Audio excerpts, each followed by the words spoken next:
Sakamoto days season first episode 2। तो episode की starting होती है और वहाँ पर हम शिन को देखते हैं जो कि वहाँ पर साकामोटो की शॉप में होता है और काम कर रहा होता है। और साथ ही वो वहाँ पर साकामोटो की तारीफ कर रहा होता है और कह रहा होता है कि वो भले रिटायर हो गए हों पर उन्होंने सभी को एक साथ संभाल लिया था, यानी उन सभी गैंगस्टर्स को डिफीट कर दिया था जब शिन की उसने जान बचाई थी। साथ ही वहाँ पर जो साकामोटो रहता है वो कहने लगता है कि चुपचाप अपना काम करो, जहाँ पर शिन कहने लगता है पर आपने तो उन सबको एक झटके में ही मार दिया था। और इतना वो कह ही रहा होता है, जो उसकी वाइफ होती है यानी साकामोटो की वाइफ आओई, वो सुन लेती है इस बात को और फिर वो साकामोटो से पूछने लगती है कि क्या वो फिर से हिटमैन वाला काम तो नहीं कर रहा है। जहाँ पर जो साकामोटो रहता है वो डरते हुए मना करता है, जहाँ पर शिन उससे कहने लगता है कि पर आपने तो उन सबको मार दिया था। जहाँ पर साकामोटो कहता है कि नहीं, मैंने उन सबको मारा नहीं है, बस बुरी तरीके से घायल किया था। जहाँ पर एओई बड़े गुस्से में उससे कहते हैं कि अगर उसने दोबारा कोई गलत काम किया या फिर उसने अपना फैमिली रूल तोड़ा तो वो उसे डिवोर्स दे देगी।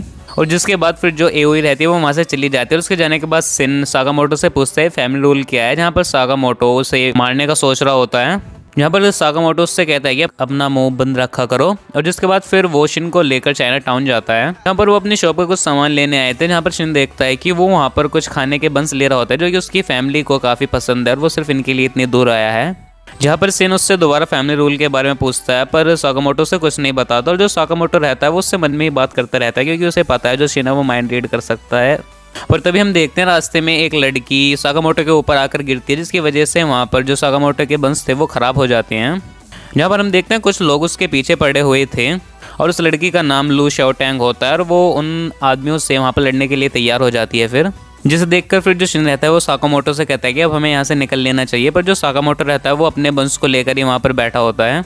यहाँ पर फिर हम लोगों को देखते हैं जो कि उन सबसे वहाँ पर फाइट कर रही होती है और जो शिन रहता है वो समझ जाता है कि वो अपनी मार्शल आर्ट का यूज़ कर रही है इनसे फाइट करने में। जिसके बाद हम देखते हैं एक आदमी वहाँ पर लोगों को पीछे से पकड़ लेते हैं और बाकी लोग उसे मारने के लिए उसकी तरफ बढ़ते रहते हैं एक चाकू से, पर वहाँ पर जो साकामोटो रहता है वो अपने चमचे से उस चाकू को पकड़ कर वहीं पर तोड़ देता है और फिर एक मुक्के में उसे वहाँ पर नॉकआउट कर देता है। और जो शिन रहता है वो भी उस टकले को सुला देता है जो कि लू को पकड़े हुए था। पर वहाँ पर हम देखते हैं वहाँ पर और सारे बंदे आ जाते हैं उन्हें मारने के लिए, जिसके बाद फिर जो साकामोटो रहता है वो लू को कंधे पर उठाकर वहाँ से भागने लगता है। जिसके बाद वो आदमी अपने बॉस को जाकर बताते हैं कि वो लड़की भाग गई और दो लोग भी उसकी हेल्प कर रहे थे। जहाँ पर उसका बॉस कह रहा होता है कि हमने उनके पूरे क्लैन को ख़त्म कराया सिर्फ उस गर्ल को पाने के लिए और फिर भी तुमने उसे छोड़ दिया।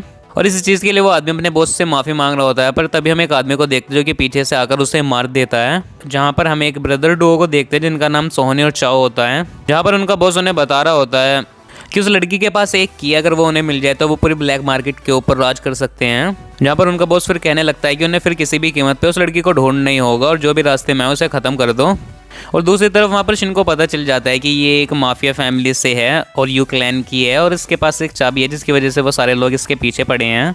जहाँ पर शिन कहने लगता है कि ये चाबी तुम्हारे लिए इतनी इंपॉर्टेंट क्यों, तुम इसे फेंक क्यों नहीं देती है, तुम्हारी जान से ज़्यादा है क्या। जहाँ पर लू बताने लगती है कि इस चाबी के लिए उसके पेरेंट्स ने अपनी जान दे दी, अगर वो इस चाबी को ऐसे उन गुंडों को दे देगी तो वो ऊपर जाकर अपने पेरेंट्स को क्या दिखाएगी। और जिसके बाद फिर जो लू रहती है वो कहने लगती है कि ये तुम लोगों की प्रॉब्लम नहीं है और फिर वो वहाँ से जाने लगती है। पर साकामोटो उससे फिर पूछता है कि क्या उसे बंस बनाने आते हैं, जहाँ पर लू कहती है कि हाँ उसके फादर ने उसे सिखाए थे। यहाँ पर जो शिन रहता है वो इस झमेले में पड़ने के लिए साकामोटो से मना करता है, पर जो साकामोटो रहता है वो कहने लगता है कि आज की शॉपिंग हम यहीं पर ख़त्म करते हैं और हमें इस गर्ल को प्रोटेक्ट करना है और अगर हम सब जिंदा घर पहुँच गए तो लू को फिर हमारे लिए बंस बनाने पड़ेंगे। जहाँ पर जो लू रहती है वो उससे पहले कुछ बोल पाती, इतने में वहाँ पर बादशाह आकर साकामोटो के फेस पर एक किक करता है, जिसकी वजह से जो वहाँ पर साकामोटो रहता है वो एक बिल्डिंग के अंदर जाकर गिरता है।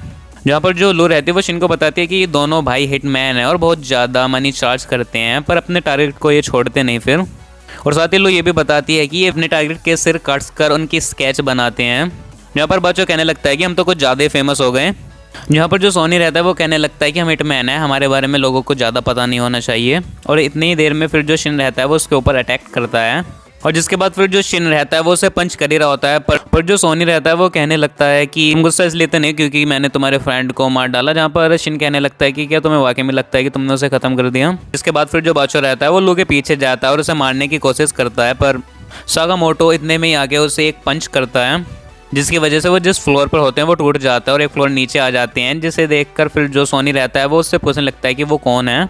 जहाँ पर साकामोटो कहने लगता है कि राजमा के बंस भी अच्छे लगेंगे। जहाँ पर जो सोनी रहता है वो कहने लगता है कि चाबी दे दो तुम्हें आसान मौत देंगे, पर वहाँ पर लू मना कर देती है चाबी देने से क्योंकि उसे उसकी की प्रोटेक्शन करनी थी। जहाँ पर जिसे सुनकर सोनी कहने लगता है कि तुम्हारे पेरेंट्स ने भी यही बोला था जब मैंने उन्हें मारा था। जिसे सुनकर जो लू रहते हैं वो फिर गुस्से में उसकी तरफ बढ़ती है, पर साकामोटो से पीछे कर देता है, जहाँ पर शिन उसे कहने लगता है कि उसे गुस्से में कोई फैसला नहीं लेना चाहिए। जहाँ पर जो लू रहते हैं वो बताने लगती है कि उस वोल्ट में हमारे परिवार का सब कुछ है, यानी जिसकी वो कील लेकर घूम रही है, और इस चीज़ के लिए इन लोगों ने उसके पेरेंट्स को भी मारा था। जहाँ पर फिर जो सोनी रहता है वो लू के ऊपर हमला करता है, पर साकामोटो से बचा लेता है। जहाँ पर सोनी कहने लगता है कि हमारे रास्ते में मत आओ, और जो लू रहती है वो समझ नहीं पाती कि साकामोटो उसकी हेल्प क्यों कर रहा है। जिसके बाद हमें एक फ्लैशबैक दिखाया जाता है, जहाँ पर हम साकामोटो को देखते हैं जो कि एओई के लिए गिफ्ट लाया होता है, पर उसके चेहरे पर वहाँ पर खून लगा होता है। तो ये वहाँ पर समझ जाते हैं कि ये अभी किसी का मर्डर कर आया है। जहाँ पर जो एओई रहती है वो वहाँ पर साकामोटो से गिफ्ट लेने के लिए मना कर देती है, और वहाँ पर फिर एक छत से कूद जाती है, जिसे देखकर साकामोटो भी उसी के साथ वहाँ पर कूद जाता है, पर नीचे बर्फ होती है तो वो दोनों ही वहाँ पर बच जाते हैं।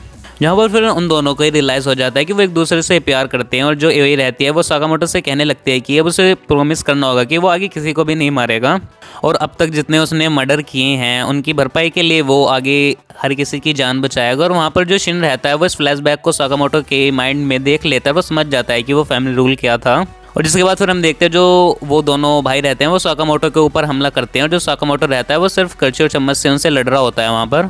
और जिसके बाद फिर वो दोनों वहाँ पर अपनी कास्ट आयरन टेक्निक का यूज़ करते हैं साकामोटो के ऊपर, और उसे काटने की कोशिश करते हैं, पर साकामोटो उन सबको आसानी से डोज कर लेता है। जहाँ पर सोनी सोच रहा होता है कि इनके अटैक से आज तक कोई नहीं बच पाया, तो फिर साकामोटो को एक खरोच भी कैसे नहीं आई। जिसके बाद फिर वो और ज़्यादा खतरनाक टेक्निक यूज़ करने के लिए वहाँ पर तैयार होते हैं, पर जो साकामोटो रहता है वो वहाँ पर बाचो के सर पर एक बर्तन दे मारता है और सोनी का हथियार को वहाँ पर तोड़ देता है। जिसके बाद फिर जो सोनी रहता है वो वहाँ पर साकामोटो को छोड़ लू की तरफ बढ़ता है, पर जो शिन रहता है वो उसे पीछे की तरफ खींच लेता है उसका माइंड रीड कर। और जिसके बाद फिर जो साकामोटो रहता है वो उसके ऊपर एक फ्रिज दे के मारता है, जिसकी वजह से वो उन दोनों भाइयों को डिफीट कर देता है, और जो शिन रहता है वो उन दोनों भाइयों को रस्सी से बांध देता है। जिस पर लू वहाँ पर पूछने लगते हैं कि तुम दोनों हो कौन, जहाँ पर साकामोटो बताता है कि वो एक शॉप पर काम करता है। और दूसरी तरफ हम उस बॉस को देखते हैं जो कि गुस्सा हो रहा था कि ये सोनी और बाचो कहाँ रह गए, और वो खजाने से भरा जो वोल्ट था वो उसके सामने ही था, और जिसे खोलने के लिए उसे की चाहिए। जिसके बाद फिर हम साकामोटो और शिन को देखते हैं जो कि बाचो और सोनी को लेकर वहीं पर आ जाते हैं, और वहाँ पर बहुत सोचने लगता है कि दोनों अंदर कैसे आ गए। जहाँ पर जो लू रहती है वो पीछे से आकर उसके गर्दन पर चाकू रख देती है। वहाँ पर फिर जो लू रहती है वो उसे जान से तो नहीं मारती, पर उसकी वहाँ पर बुरी हालत कर देती है। और जिसके बाद फिर लू ये भी कहती है कि हमें किसी को मारना ही जरूरी नहीं होता, हमें पास बुलाकर एक अच्छी लाइफ जीनी चाहिए। जिसके बाद फिर जो लू रहते हैं वो उस वोल्ट को खोलते हैं, और उसके अंदर बहुत सारा खजाना होता है और कुछ सीडीज कुछ बुक्स भी होती हैं। और वहाँ पर एक किताब में ये भी लिखा हुआ था कि यू क्लैन का जो हेड होगा उसे अपनी सबसे कीमती चीज़ यहाँ पर रखनी होगी, और इस वजह से अलग अलग हेड ने यहाँ पर अलग अलग अपने आइटम रखे हुए थे। और जो लू के डैड थे उन्होंने एक ड्रिंक रखी हुई थी जो कि वो लू के बड़े होने पर उसके साथ पीना चाहते थे। और जिसके बाद फिर जो साकामोटो रहता है वो अपने बंस निकालता है जिनकी हालत ठीक नहीं होती, पर फिर वो तीनों वहाँ पर मिलकर उन्हें खाने लगते हैं। और फिर नेक्स्ट डे से हम देखते हैं जो लू रहती है वो भी साकामोटो की शॉप में काम करना स्टार्ट कर देती है। जहाँ पर लू कहते हैं कि वो यहाँ पर पोर्क बन बनाया करेगी, जहाँ पर शिन कहता है कि तुम्हारे पास तो इतना खजाना है, तुम्हें यहाँ पर काम करने की क्या ज़रूरत है। जहाँ पर लू कहने लगते हैं कि वो अपनी खानदानी चीज़ों का यूज़ थोड़ी ना करेगी। जहाँ पर साकामोटो शिन से कहने लगता है कि वो भी उसकी फैमिली का हिस्सा बन गया है, तो उसे भी फैमिली रूल फॉलो करना होगा, और वो भी अब किसी को नहीं मार सकता।